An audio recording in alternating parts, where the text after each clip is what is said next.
yourself, I will go and hang myself. That is the way in which the younger generation is behaving today. But the early apostolic church was not like that. They were preaching on the hope that is laid before the saints. Ah, when I think of the glory that is awaiting me, and the sufferings of this time are nothing. Glory to God. In a revival like this, apostolic revival, what is the thing that God does for people? God opens their eyes so that they may be able to see the things which God has prepared for those who love Him. That is how this revival is brought about. Other revivals will not stand. It is only flash in a pan. It is only for a short time. People are trying to bring about the revival by beating the drum, or by singing some hymn, or dancing on the platform. So these kind of things will not create a lasting revival. If the revival is to last, the Pentecostal church is to last. Pentecostal revival is the highest revival, as you know. This is apostolic revival. This is brought about by the latter rain. The early church also had a revival. How was it brought about? By the former rain. So God has promised us two rains. As our fields need rain, as our cultivations need rain, we need rain of heaven. Without that we cannot bring forth fruit. Without that we cannot be awakened. Therefore God is pouring His Spirit. We are living in the latter rain time. This cannot continue for a long time. Why? Because this takes place just at the eve of the coming of the Lord Jesus Christ. People say Jesus is coming soon. Even today's Manorama says, yesterday morning at Maraman, the message was that Jesus is coming again.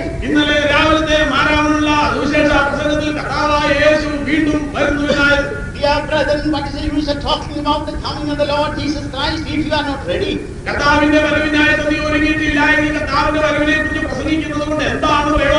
Do you think that Christ is coming for everybody?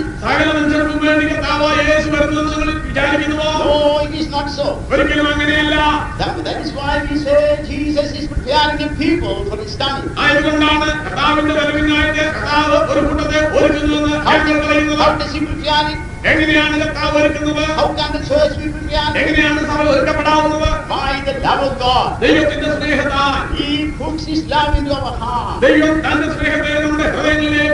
Look at our own lives.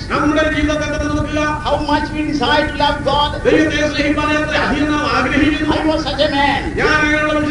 I wanted to love God. But it was not there. It is not in my heart. It was not in my mind. So I cannot pin my mind or heart upon anything. But I remember the day when my heart was filled with the love of God. That is otherwise called the baptism of the Holy Spirit. What did that love do to me? It helped me to give myself wholly up to God. I gave my body, soul and spirit wholly to the will of God. I decided to obey the love of God. That is how I became a servant of God. Glory to God. I had not seen, കണ്ണ് കണ്ടിട്ടില്ല, ear hath not heard, ചെവി കേട്ടിട്ടില്ല, that which God hath prepared for those who love Him. തന്നെ സ്നേഹിക്കുന്നവർക്കായി ദൈവം ഒരുക്കിയിരിക്കുന്നത്. And how do we know that? എങ്ങനെയെങ്കിൽ നാം എങ്ങനെയാണത് അറിയുക? It must be received by revelation from God. അത് ദൈവത്തിൽ നിന്നുള്ള വെളിപ്പാടിനാൽ പ്രാപിക്കേണ്ടതാണ്. That is the thing that God gave to the apostles. അതാണ് അപ്പോസ്തലന്മാർക്ക് ദൈവം നൽകിയത്. He gave it to St. John also. അത് താൻ വിശുദ്ധ യോഹന്നാന് നൽകി.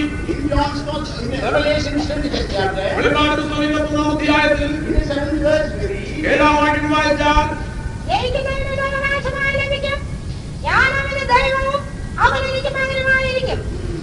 he that overcometh shall inherit all things. Malayalam is wrong in the translation. ജയിക്കുന്നവൻ സകലവും അവകാശമായി ലഭിക്കും. മലയാളത്തിലില്ല. He that overcometh shall inherit all things. ജയിക്കുന്നവന് സകലവും അവകാശമായി ലഭിക്കും. Oh God. What is this all things? സകലവും എന്ന് പറയുന്നത് എന്താണ്? Things in this earth, ഭൂമിയിലുള്ളതോ, things in heaven, സ്വർഗ്ഗത്തിലുള്ളത്, and things below the earth also. ഭൂമിക്കടിയിലുള്ളത്, Whatever is there, എവിടെ എന്തെല്ലാം or ഉണ്ടായാലും whatever God has, ദൈവത്തിന് ഏതെല്ലാം ഉണ്ടോ all that will be ours. അതെല്ലാം നമ്മുടേതായി To തീരും. him, to whom? Arc? He that overcometh. ജയിക്കുന്നവന്. How shall we overcome? എങ്ങനെയാണ് നാം ജയിക്കുക? How shall we overcome? That's the question. എങ്ങനെ നാം ജയിക്കുന്നതാണ് ചോദ്യം. What is the means of overcoming? ജയത്തിനുള്ള ഉപാധി ഏതാണ്? That is what God has given us. അതാണ് ദൈവം നമുക്ക് തന്നിരിക്കുന്നത്. How shall we overcome? നാം എങ്ങനെ ജയിക്കാം? Overcome by the love of God. ദൈവത്തിന്റെ സ്നേഹത്താൽ ജയിക്കുക. We have many trials in this wicked world. ഈ ദുഷ്ടലോകത്തിൽ നമുക്ക് പല പല ശോധനകളുണ്ട്. We are expected to overcome that. അവയൊക്കെ ജയിക്കണമെന്നാണ് നമ്മെ ഉദ്ദേശിച്ചിരിക്കുന്നത്. What is the intrinsic thought of God when He says that we should overcome? നാം അവയൊക്കെ ജയിക്കണമെന്ന് ദൈവം നമ്മോട് പറയുമ്പോൾ ദൈവത്തിനുള്ള ഉദ്ദേശം എന്താണ്? The depth of it. അതിന്റെ ആഴം എന്താണ്? You must overcome your old man. നീ നിന്റെ പഴയ മനുഷ്യനെ ജയിക്കണമെന്നതാണ്. Man, I told you yesterday, man has an inner man. മനുഷ്യന് ആന്തരിക മനുഷ്യനെന്നുണ്ടെന്ന് ഞാൻ കഴിഞ്ഞ ദിവസം പറഞ്ഞല്ലോ. He is first made by sin. ആദ്യം അത് പാപത്താൽ ഉണ്ടാക്കപ്പെട്ടതാണ്. That is why it is called the body of sin. ആയതുകൊണ്ടാണ് പാപശരീരം എന്ന് പറഞ്ഞിരിക്കുന്നത്. Unless the body of sin is destroyed, പാപശരീരത്തിൽ നീക്കം വരുന്നില്ലെങ്കിൽ you cannot be formed a new man. ഒരു പുതിയ മനുഷ്യനെ ഉരുവാക്കാവുന്നതല്ല. That is why Christ has given us these doctrines. അതുകൊണ്ടാണ് ക്രിസ്തു നമുക്ക് ഈ ഉപദേശം And നൽകിയിരിക്കുന്നത്. the apostles too. അപ്പോസ്തലന്മാരും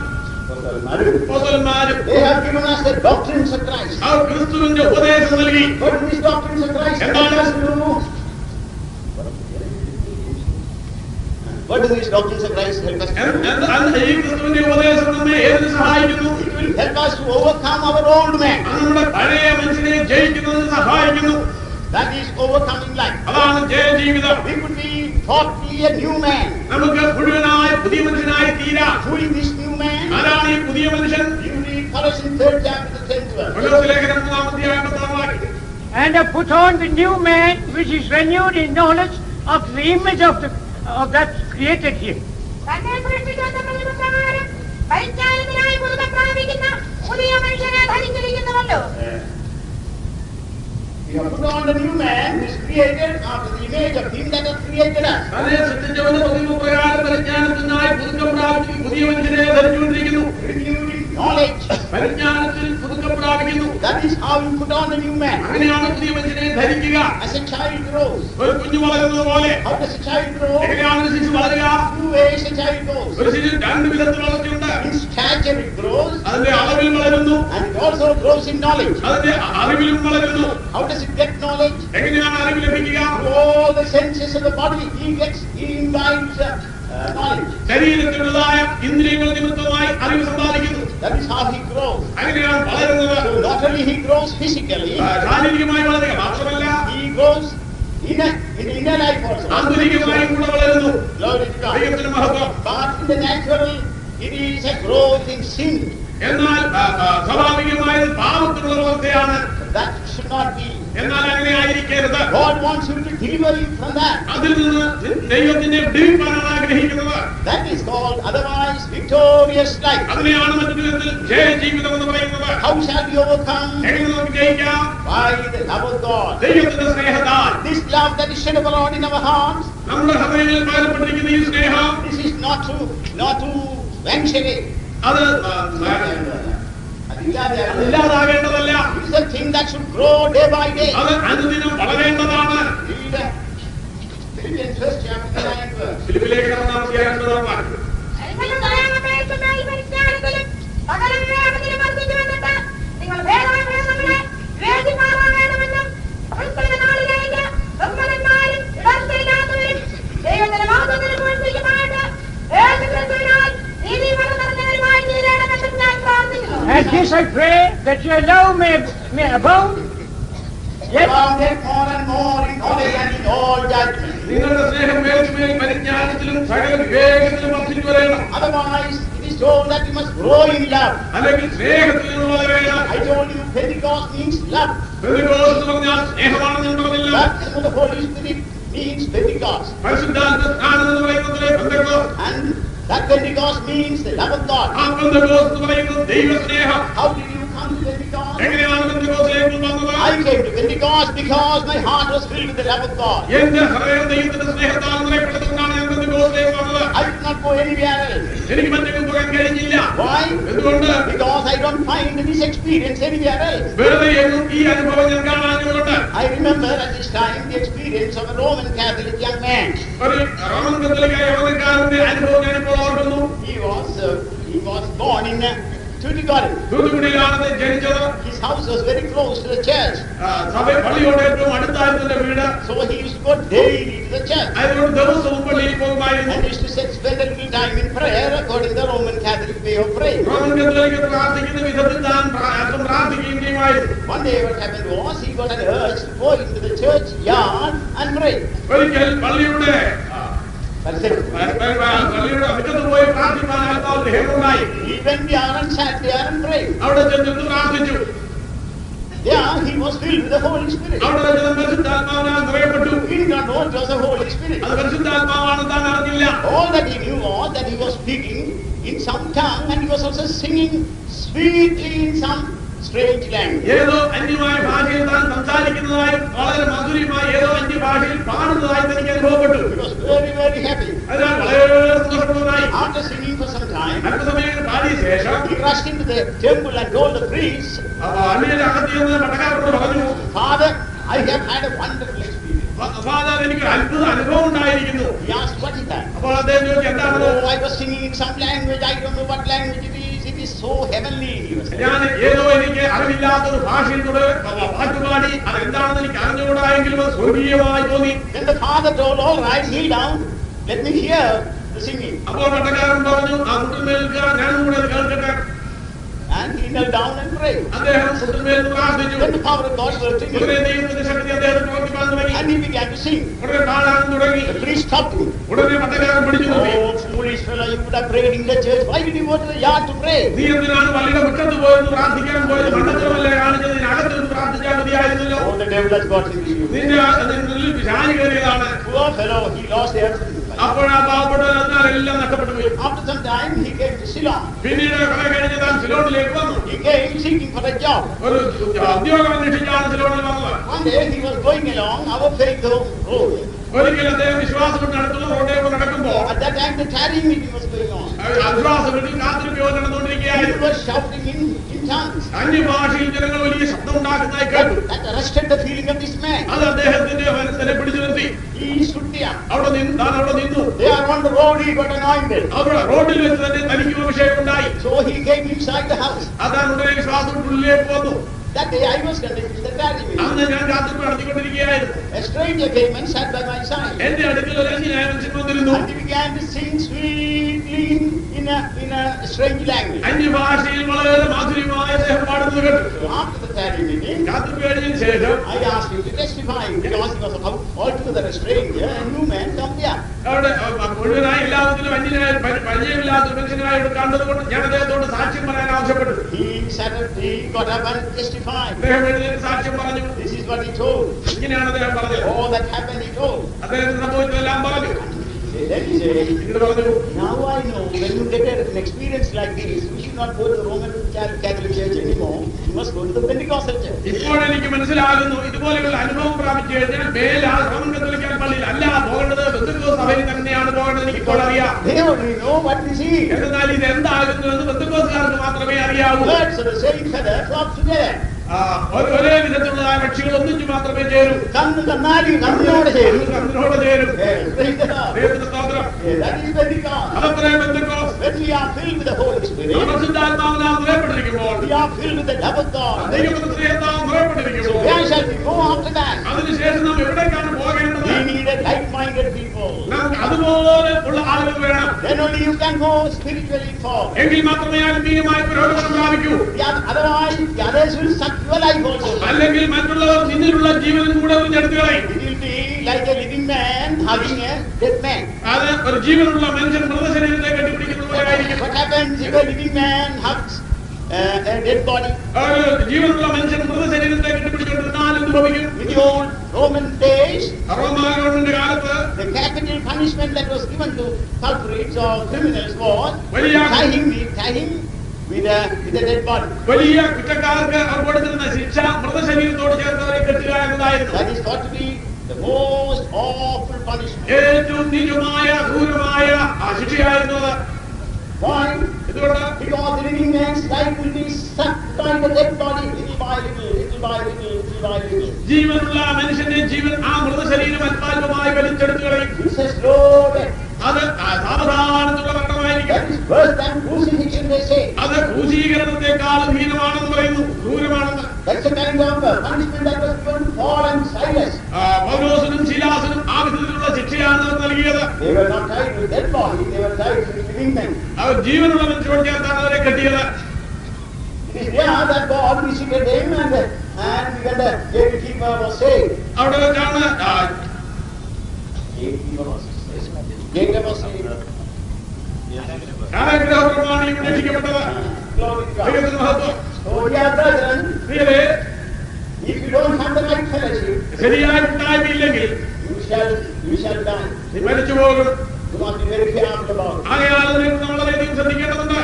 Pentecostal people are, many are receiving the Holy Spirit in many nominal churches also. ഇന്ന് നാമധേയ സഭകളിൽ ധാരാളം പേർ പരിശുദ്ധാത്മാവിനെ പ്രാപിക്കുന്നുണ്ട്. Some are receiving the Holy Spirit in the Catholic Church. Catholic പള്ളികളിൽ പരിശുദ്ധാത്മാവിനെ ധാരാളം പേർ പ്രാപിക്കുന്നു. They call themselves Catholic Pentecostals. ഇന്നാളെ തങ്ങളെ കത്തോലിക് പെന്തക്കോസ്ത് എന്ന് വിളിക്കുന്നു. I think they fight all right, they can go on like that. അങ്ങനെ എന്തുകൊണ്ട് മുന്നേറി പോകാമെന്നാണ് അവർ വിചാരിക്കുന്നത്. Oh, they will die very soon. അങ്ങനെയായാൽ അത്രയും വേഗത്തിൽ ഇല്ലാതെയായി പോകും. There is revival among the hippies. You may have heard of the hippies, isn't it? ഹിപ്പികളെ കുറിച്ച് നിങ്ങൾ കേട്ടിട്ടില്ല. അവരുടെ ഇടയിലും ഉണർവ് ആരംഭിച്ചിരിക്കുന്നു. They are the nomads coming, young people who come out of their homes. Nomads. അവരുടെ വീടുകളിൽ നിന്ന് അലഞ്ഞു നടക്കാനായി പുറപ്പെട്ടവരാണ് ഹിപ്പികൾ എന്ന് പറയുക. Some of them are brought up in very good families. വലിയ ഉയർന്ന നിലവാരത്തിലുള്ള കുടുംബങ്ങളിൽ ജനിച്ചു വളർത്തപ്പെട്ടവരാണ് അവരെല്ലാവരും. God has started a revival among them. അങ്ങനെയുള്ളവരുടെ ഇടയിൽ ഇപ്പോൾ ദൈവം ഉണർവ് ആരംഭിച്ചിരിക്കുന്നു. People are getting filled with the Holy Spirit. പരിശുദ്ധാത്മാവിനാൽ നിറയപ്പെടുന്നു. It looks very wonderful. അത് വളരെ അത്ഭുതമായ കാര്യമായി തോന്നുന്നു. But they have no separation even there. എങ്കിലും അവിടെയും അവർക്ക് വേർപാടില്ല. They are not talking together with people of the same mind. അതേ മനസ്സുള്ള അല്ലെങ്കിൽ അതേ അറിവുള്ളവരോട് ചേർന്ന് ജീവിക്കുന്നില്ല. Therefore, what will happen? അതുകൊണ്ട് അവർക്ക് എന്ത് ഭവിക്കും? That little they had also will be lost. അവർക്ക് ലഭിച്ചിരിക്കുന്ന അല്പം കൂടെ നഷ്ടമായി പോകും. The dead bodies will suck the living lives. മൃത ശരീരം ജീവനുള്ള ശരീരത്തിന് ജീവൻ വലിച്ചെടുക്കും. That is what is happening in the world today. ഇന്നത്തെ ലോകത്തിൽ അതാണ് സംഭവിക്കുക. Pentecostal world. പെന്തക്കോസ്ത് ലോകത്തിൽ. But what has God expected from the Pentecostal people? എന്നാൽ പെന്തക്കോസ്തുകാർ ദൈവം എന്താണ് പ്രതീക്ഷിക്കുന്നത്? You receive the love of God yesterday. ഇന്നലെ ദൈവത്തിന്റെ സ്നേഹം പ്രാപിച്ചു. Today you must be more than that. ഇന്ന് അതിനേക്കാൾ ഉപരിയായ അനുഭവത്തിലാകണം. After tomorrow is still more. നാളെ മറ്റന്നാൾ അതിനേക്കാളും ആകണം. Why? Because there is a growth for the child of God. എന്നാൽ ദൈവപൈതലിന് വളർച്ചയുണ്ട്. This love of God can be taken in as much as you want. ഈ ദൈവത്തിന്റെ സ്നേഹത്തെ നിനക്ക് ആവശ്യമുള്ളിടത്തോളം നീ ഇന്ന് പ്രാപിക്കാം. Man's heart is like a balloon. മനുഷ്യന്റെ ഹൃദയം എന്ന് പറയുന്നത് ബലൂൺ പോലെയാണ്. It can enlarge and enlarge and enlarge. അത് എത്ര വേണമെങ്കിലും വികസിക്കാം. It is like, it could be made like the sea. അത് കടൽ പോലെ ആയിത്തീരാം. How? എങ്ങനെ? By taking in the love of God. ദൈവത്തിന്റെ സ്നേഹത്തിൽ ധാരാളമായി പ്രാപിക്കുന്നതിനാൽ. Why is it that you cannot take in more of the love of God? എന്തുകൊണ്ടാണ് ദൈവത്തിന്റെ സ്നേഹത്തെ സമൃദ്ധിയായി പ്രാപിക്കാൻ നിങ്ങൾക്ക് കഴിയാത്തത്? Your hearts are all blocked. നിങ്ങളുടെ ഹൃദയമെല്ലാം അവിടെ അടഞ്ഞിരിക്കുന്നു. Your hearts are blocked by the love of the world. ലോകത്തിന്റെ സ്നേഹത്താൽ ഹൃദയം അടഞ്ഞിരിക്കുന്നത് കൊണ്ടാണ്. Or by strange love. അല്ലെങ്കിൽ അന്യമായ സ്നേഹത്താൽ. You read the story of Samson in the Bible. വേദപുസ്തകത്തിൽ ശിംശോന്റെ കഥ നാം വായിക്കുന്നല്ലോ. Why is it given in the Bible? എന്തിനാണത് വേദപുസ്തകത്തിൽ കൊടുത്തിരിക്കുന്നത്? That is for our admonition. അത് നമുക്ക് ബുദ്ധിയുപദേശത്തിനായിട്ട്. What you are saying, it might say. എനിക്കും നിങ്ങൾക്കും വേണ്ടി. Who is Samson? ആരാണ് ഈ ശിംശോൻ? He is a type of the servant of God in the New Testament. പുതിയ നിയമത്തിലെ ദൈവത്തിന്റെ ശുശ്രൂഷകന് നിഴലായി നിൽക്കുന്നു. He was Nazarene. അവൻ നസറേയനായിരുന്നു, നസീറുകാരനായിരുന്നു. He had the 7 locks upon his head. അവന്റെ തലയിൽ 7 ജടയുണ്ടായിരുന്നു. And then he had all the consecrations of an Nazarene. ഒരു നസീറുകാരനുണ്ടായിരിക്കേണ്ട എല്ലാ പ്രതിഷ്ഠയും ഉണ്ടായിരുന്നു. അയാളുണ്ടായി. He became the mighty man of God. അവൻ ദൈവത്തിന്റെ ശക്തനായ ബലവാനായ മനുഷ്യനായി തീർന്നു. The whole nation of Philistines began to tremble before this one man. ഫിലിസ്തീയ സമൂഹം, ജാതി മുഴുവൻ ഈ ഒരു മനുഷ്യൻ നിമിത്തം ഭയന്നിരുന്നു. He could kill thousands at one stretch. ഒരു സമയത്ത് തന്നെ 1000-ങ്ങളെ കൊല്ലുവാൻ കഴിഞ്ഞിട്ടുണ്ട്. But what happened? എന്താ സംഭവിച്ചതോ? He one day, sometimes slept in there, Elijah. കഴിഞ്ഞ് അവൻ ദലീലയുടെ പടിയിൽ ഉറങ്ങി. ദലീല അവന്റെ ജീവൻ മുഴുവൻ വിലച്ചെടുത്തു കളഞ്ഞു. What the secret out of his life? അവൻ ജീവിതത്തിന്റെ രഹസ്യം എടുത്തു കളഞ്ഞു. He tried many ways of putting me here. അവളെ വഞ്ചിക്കുന്നത് ഇവൻ പല വഴികൾ നോക്കി. എന്നാൽ അതൊന്നും നടന്നില്ല. Oh, you are not truly loving me. അപ്പോഴെല്ലാം അവൾ പറഞ്ഞു, നീ വാസ്തവമായി എന്നെ സ്നേഹിക്കുന്നില്ല. Oh, if you truly love me, you must go to your secret. നീ വാസ്തവമായി എന്നെ സ്നേഹിക്കുന്നുവെങ്കിൽ നിന്റെ ശക്തിയുടെ രഹസ്യം എന്നോട് പറഞ്ഞു. Oh man, because all that love is not a legitimate love. എന്നാൽ അത് പ്രമാണത്തിന് അന്യമായ സ്നേഹമാണെന്നുള്ളത് ഈ വിധത്തിന് അറിഞ്ഞിരുന്നില്ല. He was a man who wanted to be treated as love of ഇവൻ God. ദൈവത്തിന്റെ സ്നേഹത്താൽ നിറഞ്ഞിരിക്കുന്നവനാണ്. But strangely outside watching to him now. എന്നാൽ ഇപ്പോൾ അന്യമായ സ്നേഹം അവനെ കടന്നു പിടിച്ചു. So she began to pry into her secret. അവരുടെ രഹസ്യം പിടിച്ചെടുക്കാനായി അവൾ ശ്രമിച്ചു. You know, I have 7 locks on my head and you are secret. എന്റെ തലയിൽ 7 ജടകൾ നീ കാണുന്നല്ലോ.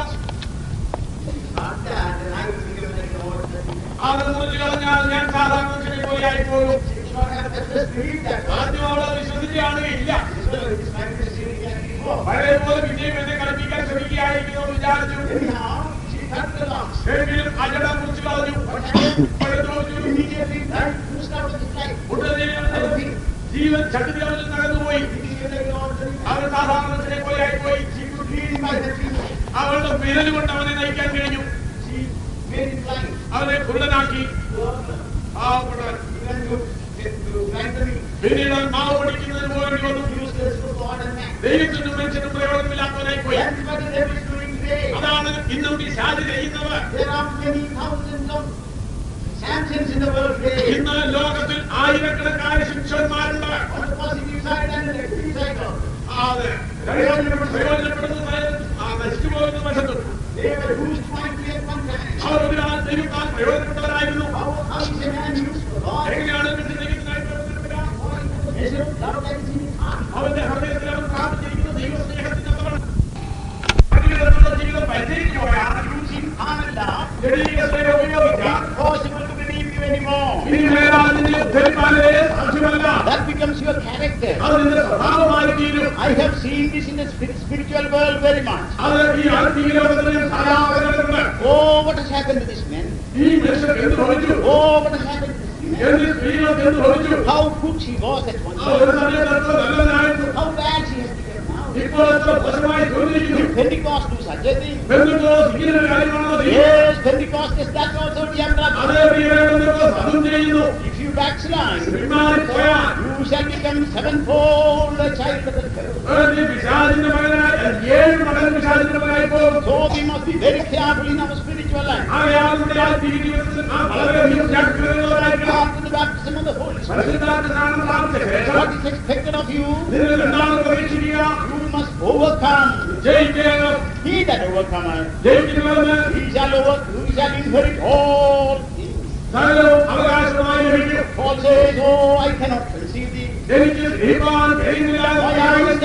My eyes cannot see thee. എന്റെ കണ്ണുകൊണ്ട് കാണാൻ കഴിയുന്നില്ല. My ears cannot hear thee. എന്റെ ചെവി കൊണ്ട് കേൾക്കാൻ It കഴിയുന്നില്ല. is too much for my ear. ഇത് എന്റെ ചെവി കേൾക്കാൻ കഴിയാത്തവർ അത്ര വലുതാകുന്നു. It is too much for my eye. എന്റെ കണ്ണിന് കാണാൻ കഴിയാത്തവർ അത്ര വലുതാകുന്നു. It is so bright. അത് അത്ര പ്രഭേദമാകുന്നു. Glory to God. ദൈവത്തിന്റെ മഹത്വം. But I have a spirit that conceives that. എങ്കിലും അത് ഗ്രഹിക്കാൻ കഴിയുന്ന ഒരു ആത്മാവ് എനിക്കുണ്ട്. That is why I am not ashamed to preach this gospel. അതിനോട് ഈ സുവിശേഷം പ്രസംഗിക്കുന്നതിനെ ലജ്ജിക്കുന്നില്ല. I am not ashamed of the hope. ഞാൻ പ്രയാസയോട് ലജ്ജിക്കുന്നില്ല. Why? Because the love of God is shed abroad in my heart. എന്നാൽ ദൈവത്തിന്റെ സ്നേഹത്തിന്റെ ഹൃദയത്തിൽ പകർന്നിരിക്കുന്നു. What does the love say? സ്നേഹം എന്ന് പറയുന്നു. While I am talking to you now, ഞാൻ നിങ്ങളോട് സംസാരിക്കുമ്പോൾ തന്നെ I know there are various attitudes among the people here. ഞങ്ങളിൽ പല തരത്തിലുള്ളവരെന്ന് എനിക്കറിയാം. Some shaking their head.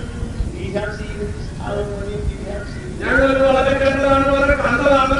How many people എത്ര പേര് who have used mic ദൈവത്താൽ വളരെയധികം ഇടപെട്ടവർ talked about holiness, വിശുദ്ധിയെ ശക്തിയായി പറഞ്ഞവർ what they have fallen. അവരെല്ലാം മുഴുവൻ കുറ്റം കാണുന്നുണ്ട്. Oh, the same thing for this man also. ഈ മനുഷ്യനത്രേ ഉള്ളൂ. Christianity is only so much. ക്രിസ്ത്യമാരുടെ അത്രേ ഉള്ളൂ. The love of God is only for a short time. ദൈവസ്നേഹത്തിന് അടുത്ത സമയത്തേക്കേ ഉള്ളൂ. His revival is only for a short ഈ time. ഉണർവെന്ന് പറയുന്ന അടുത്ത സമയത്തേക്കേ ഉള്ളൂ. Beyond Pentecost mission will not last long. അധികം നിൽക്കുകയില്ല. Look at the brethren people. They have gone, finished. They have not anywhere in here. അവർക്ക് ഒന്നുമില്ലല്ലോ, തീർന്നല്ലോ. Their halls are all empty now. അവരുടെ ഹോളുകളിലേക്ക് ഒഴിഞ്ഞല്ലോ. So Pentecostal people also will come to that place. അതുപോലെ ബന്ധുക്കോസുകാരും ആയിക്കോളും. That is the attitude of some people. അതാണ് ചിലരുടെ ധാരണ. But there are other people here. എന്നാൽ വേറെ കൂട്ടരുണ്ടാകും. Oh, what a wonderful thing. ഇതെത്ര അത്ഭുതമാണ് അനുഭവം. Oh, this is very wonderful. ഇത് വളരെ Who അത്ഭുതമായിരിക്കും. are these people who say that? ഇങ്ങനെ പറയുന്നവരാരാണ്? People whose hearts are filled with the love of God. ദൈവത്തിന്റെ സ്നേഹത്താൽ നിറയപ്പെട്ട മനുഷ്യർ. To them, this is not no shame. അവർ അങ്ങനെ അനുഭവമുള്ളവർക്ക് ഇത് ലജ്ജയല്ല. Hope does not make us ashamed. പ്രത്യാശമേ ലജ്ജിപ്പിക്കുന്നില്ല. Why? Because the love of God is shed abroad in us. യഥാർത്ഥ സ്നേഹത്തിന്റെ ഹൃദയങ്ങളിൽ പകർന്നിരിക്കുന്നു. It is love that is speaking to you. ഈ സ്നേഹമാണ് നിങ്ങളോട് It സംസാരിക്കുന്നത്. is love that is explaining all these things to you. ഇവയൊക്കെ വിവരിച്ചു തരുന്നത് സ്നേഹമാണ്. What are we going for? എന്തിനായിട്ടാണ് പോകുന്നത്? We are going to inherit all things. ദൈവത്തിനുള്ള സകലവും അവകാശമാക്കാൻ പോകുന്നു. Paul seems to have lost language. I mean, John seems to have lost language. യോഹന്നാനെ സ്മരിപ്പാൻ ഭാഷയില്ലാത്തതുപോലെ തോന്നുന്നു. പ്രത്യാശയേറിടുമേ എന്റെ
During the days of David, ദാവീദിന്റെ കാലത്ത് there was a rich man in the land of, in the hill of Carmel.